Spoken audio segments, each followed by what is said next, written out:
Medellín Diversa, un espacio en el que se visibilizan las historias que hacen parte del tejido social del municipio de Medellín, en el que convergen diferentes versiones del ser. Aquí aprenderemos más sobre sexodiversidad, abrazaremos nuestras raíces indígenas y africanas. También vamos a explorar diferentes ideologías y prácticas que hoy en día enriquecen y habitan la ciudad de Medellín.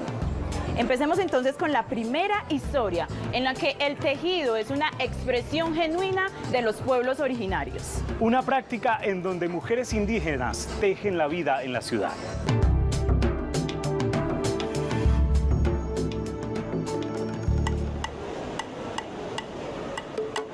El tejido es una forma de preservación de los saberes tradicionales de los pueblos indígenas, en el que desde los colores y la simbología representan su historia y los conocimientos ancestrales. Gladys Puerchambú, hija del Valle de Sibundoy de Santiago Putumayo, llegó a Medellín hace más de 14 años y hoy, junto con una red de mujeres indígenas, tejen vida en la ciudad.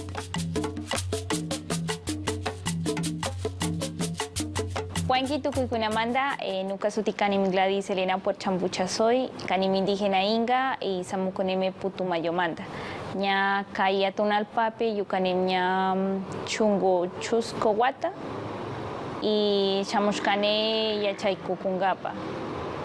Y con ahorita pues Kai Kilkascacona Ruraconem.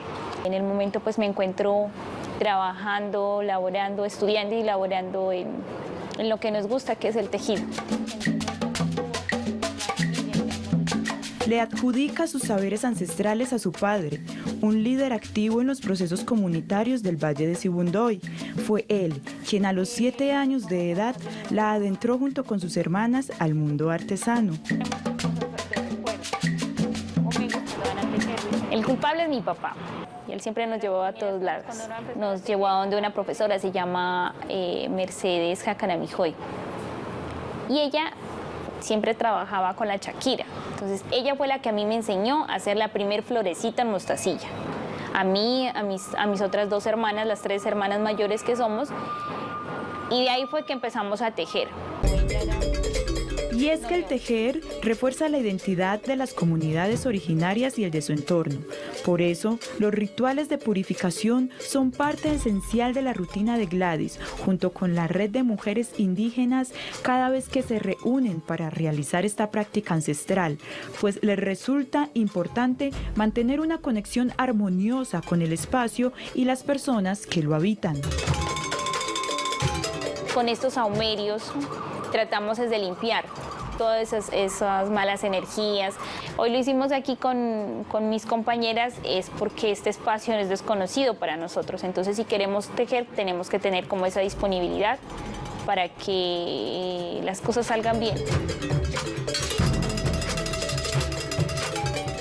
Hilar pensamientos y diálogos, establecer redes de solidaridad y conexión con los demás es la visión de esta mujer perteneciente al pueblo Inga, que desde la hermandad, a través del tejido, le apuesta a la visibilización y al fortalecimiento de las tradiciones de los pueblos originarios que habitan Medellín.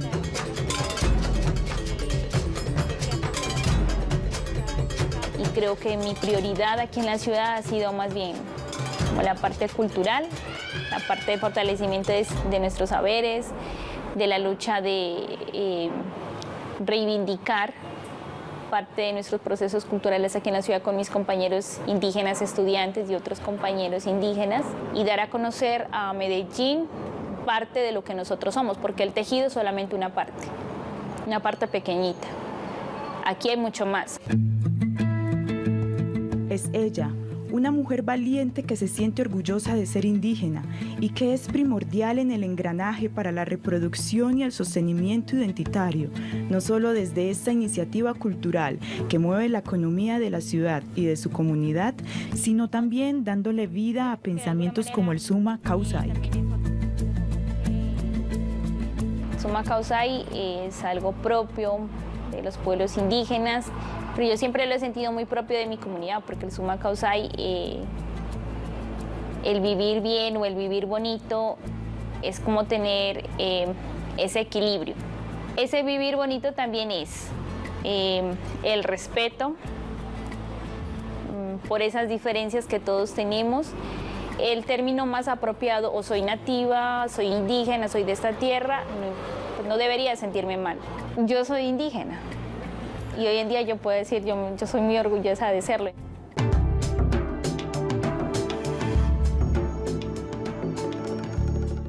La herencia africana hace parte de nuestra cotidianidad, desde las formas, los colores, las mezclas, todo esto hace parte de ese legado de las ancestralidades afrodescendientes. Así que prestemos mucha atención a esta herencia, que sin duda es un regalo de la Madre África para la humanidad.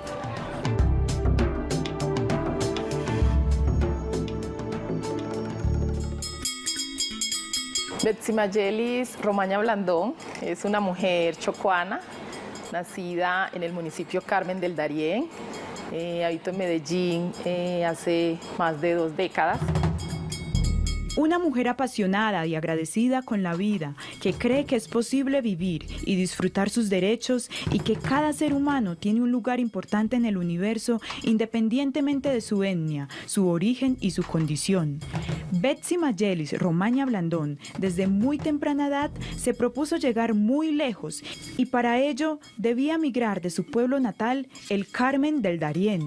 Fijé en mi mente y en mi corazón lo que después entendí que era un gran sueño y era llegar muy lejos. O sea, yo amaba a mi pueblo con todas las fuerzas de mi corazón, pero en mi pueblo, por ejemplo, no había colegio. Entonces yo entendí desde temprana edad que si Betsy quería lograr eso que había fijado en su corazón, que era llegar muy lejos, rápidamente tocaba salir del pueblo, del amado pueblo. Y entonces, el mundo me esperaba. Ese llegar muy lejos se convirtió en su bandera de vida para cruzar, literalmente, fronteras que cambiaron su visión del mundo. Fue así entonces que luego de su paso por Quibdó, Urabá y Medellín, la niña chocoana de origen campesino, graduada con honores del bachillerato, reconocida como la mejor estudiante de su programa de pregrado y acreedora de una beca para su maestría, dio un salto que la llevó a tierras realmente lejanas, a Italia y a algunos países africanos como la República Democrática del Congo. Muy confiada, me fui para Italia. ¡Wow! Ya estaba en otro lado, había atravesado océano y me dije, oh, esto es lejos, aquí estoy lejos. Cuando pensaba que no era fácil pensar en que me regresaba en un vuelo normal y llegaba donde estaba la familia, era estar lejos. Y luego llega la gran pregunta, ¿nos quedamos en Italia, nos devolvemos para Colombia o nos vamos para el África? Yo dije, ¿qué? El África era una utopía para mí. Nos fuimos para el África y allí entendí que allí, ese lejos donde quería llegar, era allí.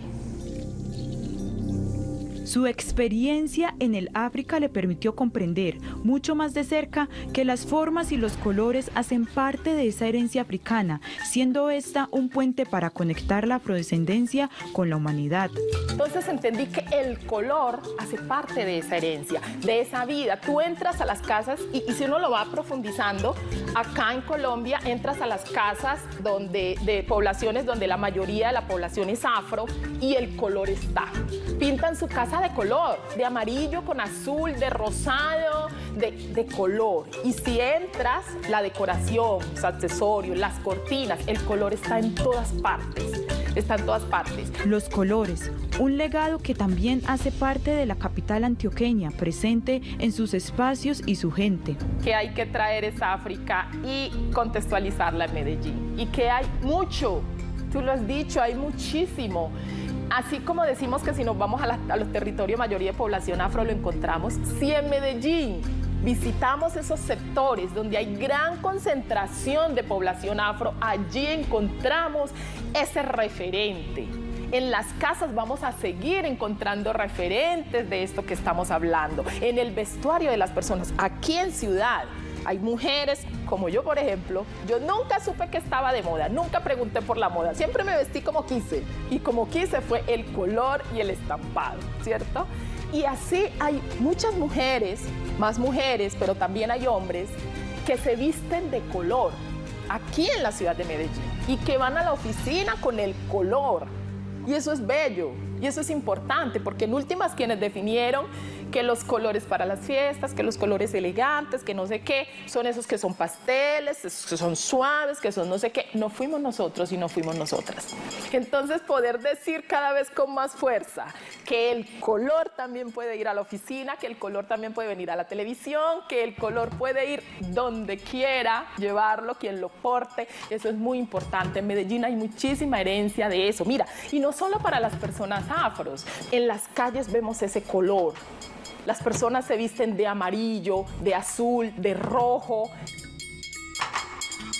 Esta mujer de sonrisa grande y de espíritu fuerte demuestra en su día a día que existen innumerables posibilidades de aportarle al mundo desde miradas distintas. Ella y su familia, por medio de sus formas de habitar la ciudad y de su iniciativa de telas africanas, dan a conocer esas riquezas que giran en torno a la africanía y que hacen parte de la sociedad. Es que nosotros podemos ser un puente para hacer posible esa especie de sueño africano que tienen muchas personas, afros y mestizas y personas indígenas, ¿sí? Todas ellas que preguntan por esto que es herencia africana. Empezamos a decirle a la gente, es que nosotros la vendemos, es que nosotros la tenemos, mire el catálogo. Entonces surge inspirado en ese aportar desde el punto de vista económico a la historia del afro en Colombia, pero también más amor para el África, más amor para la afrodescendencia. Y las telas africanas y el vestuario africano es un regalo de la Madre África para la humanidad. Entonces también queremos dejar ese mensaje de la libertad, de que lo pueda usar quien lo quiera usar. Y así, con el ímpetu que la caracteriza, invita a acoger cada legado que dejaron los ancestros y que continúan vigentes en el tiempo. Abracemos cada una de las identidades, porque cada una de ellas han hecho de nosotros eso que somos, seres únicos y especiales.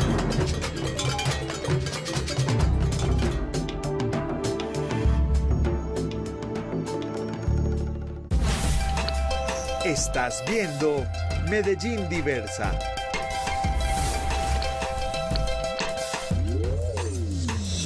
La identidad de género es un tema vital a la hora de hablar de identidad sexual y también del rol que juegan las personas en la sociedad, como nuestra ciudad Medellín. Y aunque este tema sigue siendo tabú para algunos, muchos ya empezaron a transformar su vida. Mateo es un hombre de la ciudad que a través de su proceso ha fortalecido su ser y le ha aportado de manera significativa a otras personas que han tomado esta decisión. Aquí conocemos más sobre su historia de vida.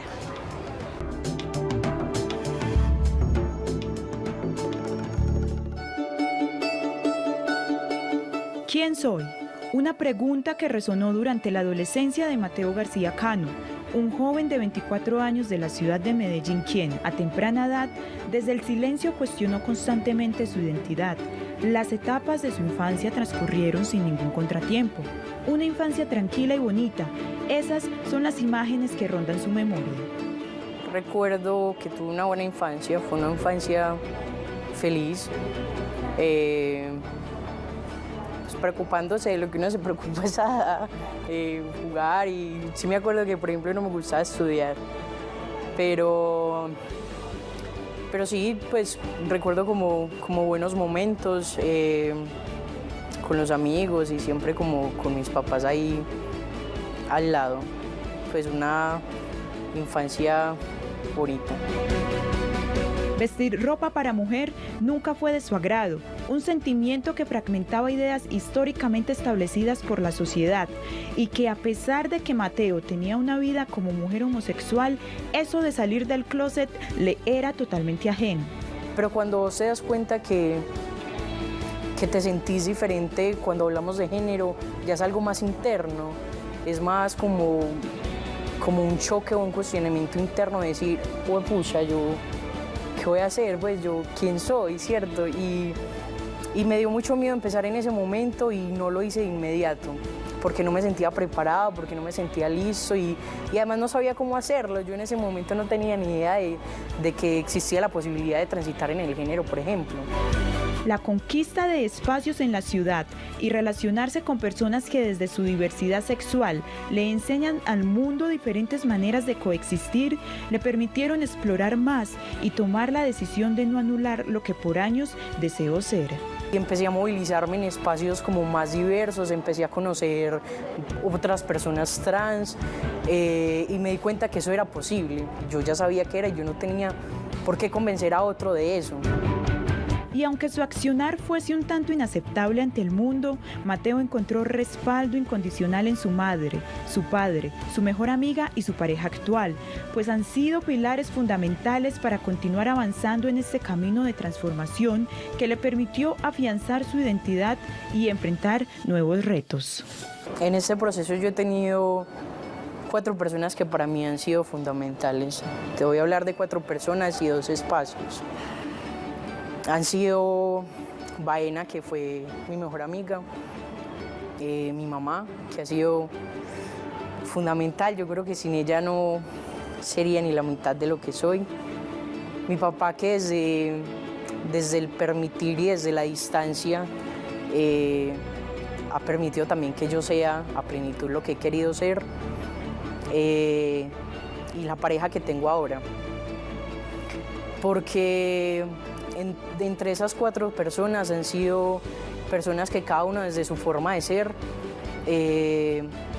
me ha permitido momentos que me han sacado de situaciones difíciles o de espacios de emocionalidad bastante difíciles, que han sido un apoyo cada uno a su manera y que me han abrazado en los momentos más difíciles. Mi mejor amiga, que fue un gran apoyo en todo el proceso. Y conversando con ella me di cuenta que era algo que yo no podía parar, que yo no le podía dar espacio a eso porque era negarme lo que soy, era hacerme a un lado. Su transición, o como él prefiere llamarlo, sus cambios físicos, empezaron hace un año, un proceso que no solo modificó su apariencia, sino que también le trajo variaciones reales y profundas a su persona.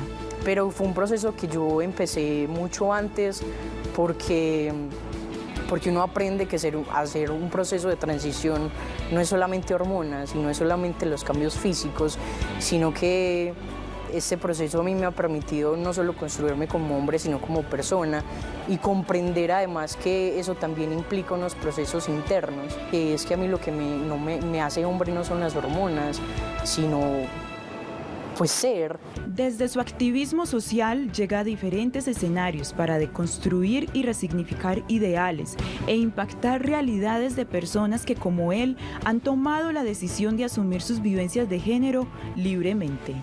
Y 2 espacios que han sido fundamentales para mí han sido el espacio con el voluntariado diverso y el espacio con la Fundación FAPA, que acompaña procesos de transición de género. Han sido espacios que a través de relacionarme con pares y con personas que de alguna u otra forma viven procesos de vida similares, también las experiencias de vida de otros me han permitido construirme a partir de ahí, me han permitido identificarme. La decisión más importante para mí ha sido permitirme ser, en todos los sentidos. Permitirme ser sin juzgarme y permitirme ser importando solamente lo que yo quiero y me hace feliz.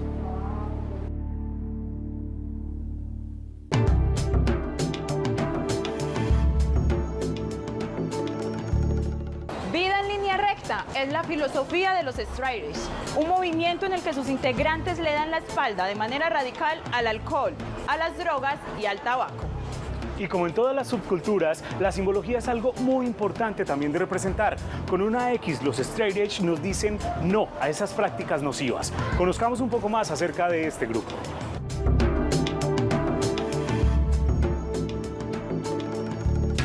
El Straight Edge es un movimiento que inició en la subcultura del hardcore y el punk, en el que sus integrantes se rebelan contra el statu quo, manteniendo un estilo de vida saludable, anulando de manera radical la ingesta de alcohol, drogas, tabaco y todo aquello considerado nocivo para el cuerpo. Al pasar el tiempo, esta filosofía se cristalizó y hoy, en Medellín, personas como Alexis Castaño la hacen parte de su estilo de vida. Es un movimiento que nace en los años 70, ¿cierto? Nace directamente como la necesidad y la protesta sobre la revolución sexual que había en la época y y sobre la autodestrucción a la que llevaba el punk en esos años. Firme y fuerte, como bien lo proclama uno de los eslogans de este movimiento, Alexis desde hace 8 años ha permanecido en esta decisión que le dio un viraje de 180 grados a su vida, un compromiso que poco tiene que ver con moda, sino que por el contrario desafía las lógicas del sistema y demuestra que hay otras maneras de convivir consigo mismo y con los demás. Y poco a poco me fui untando de a poquitos de ese tipo de cosas, ¿cierto? Entonces empecé como todo el mundo tomándome una cerveza, después por el mismo parche de amigos me fumaba un cigarrillo. Entonces tomé la decisión como de listo, me voy a meter a esto, voy a probar, voy a mirar qué es, a qué sabe. Y ya estoy aquí como unos 8 años después firme en esto. Yo creo que eso fue una decisión de 180 grados en mi vida, porque fue literalmente dar la vuelta a todo lo que era en ese momento. Fue tener un estilo de vida nuevo, fue literalmente cambiar de amistades, cambiar de lugares, alejarme de todo lo que yo consideraba que me hacía daño. La música es un elemento que nutre su cotidianidad y supone una búsqueda constante de libertades individuales, ligando esta expresión artística directamente a sus prácticas diarias. Esto mismo me trajo música nueva que hoy en día influencia demasiado mi vida. Soy una persona a la cual la música hace gran influencia en la vida. El inicio de esto fue exactamente hacer parte del movimiento de la música mostrándolo de otra perspectiva. Están directamente ligados, o sea, el uno no puede estar sin el otro, por así decirlo, pero siempre ha tenido de la mano la música, ¿cierto? Es muy normal que mayormente el tipo de música que escuché es relacionado a esto es el punk y el hardcore, que son los géneros que vienen ligados directamente. Y es que en este transitar, Alexis ha encontrado aliados como Simón Hoyos, que al igual que él, no ceden ante las presiones sociales y reafirman desde su accionar este estilo de vida. Una contrarrespuesta al caos provocado por el alto consumo de sustancias que alteran la percepción y la realidad del cuerpo humano. No es la única manera de socializar, que somos muchas personas que no consumimos drogas y la pasamos súper bien y hay muchos espacios para socializar de diferentes maneras. Hay que entender que hay uno por cada persona, ¿cierto? Y si somos millones y millones de personas en el mundo, entonces hay millones y millones de estilos de vida. Entonces no esperar que yo tenga que tomar o ser heterosexual o tener una estética o tener unas formas de pensamiento porque son las tuyas. Las mías pueden ser diferentes y podemos convivir en armonía. Las personas que consumen licor y drogas y se dan cuenta que de verdad no lo quieren y que simplemente están ahí como por mantener como una imagen, como un estatus, como un círculo social, pues también decirles que no es la única manera de socializar, que somos muchas personas que no consumimos drogas y la pasamos súper bien y hay muchos espacios para socializar de diferentes maneras. Los straight edge portan la X como símbolo de ideología. Esta letra usualmente la tatúan en sus manos, pero también en otras partes de sus cuerpos para representar de manera gráfica ese rechazo radical a las prácticas nocivas. El movimiento adoptó un símbolo que son unas X en las manos porque en los bares en Estados Unidos cuando hacían los conciertos las personas menores de edad les ponían una X para que no les vendieran licor, ¿cierto? Entonces el movimiento straight edge se empezó a poner la X para decir no me vendan licor, no quiero licor, no consumo, ¿cierto? Entonces bueno, eso ya se extendió y muchas personas utilizan la X hasta hoy, se marcan con X, hay tatuajes, la gente se tatúa 3X o una X grandota, bueno. Estos dos integrantes del movimiento, también denominado borde recto o vida recta, que promueven y respetan la abstinencia, dejan claro el mensaje. Para ellos, la ingesta de licor, la droga e incluso tener sexo ocasional no son regla para pasarla bien. Una revolución que se basa en el autocuidado y en la compasión personal como antídoto de lucha. Es simplemente un compromiso consigo mismo, es levantarse todos los días y mirarse al espejo y decir esto es lo que yo quiero para mí, pero no tiene nada que ver con moda.